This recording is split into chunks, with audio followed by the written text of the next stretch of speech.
Welcome to Sujatha agri form.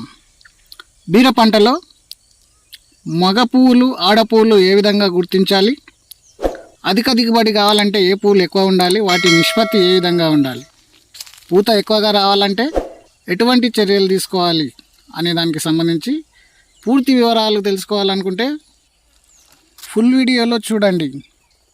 అయితే ఇక్కడ మీకు ఒక్కదానికి మాత్రం సమాధానం చెప్పదలుచుకున్నానండి. ఇక్కడ ఈ ఫోటోల్లో ప్రజెంట్ వీడియోలో కనిపిస్తున్నాయన్నీ మగ పువ్వులు అండి.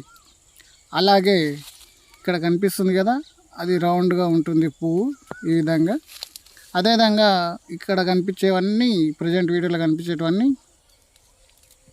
మగ పువ్వులు మాత్రమే. ఇంకాస్త ముందుకెళ్తే చూడొచ్చు మీరు వీడియోలో క్లియర్ కట్గా. ఇక్కడ నేను వేలు పెట్టి చూపిస్తున్నాను కదా, అది ఆడపువ్వు. అలాగే ఇదొకటి మరొక ఆడపువ్వు.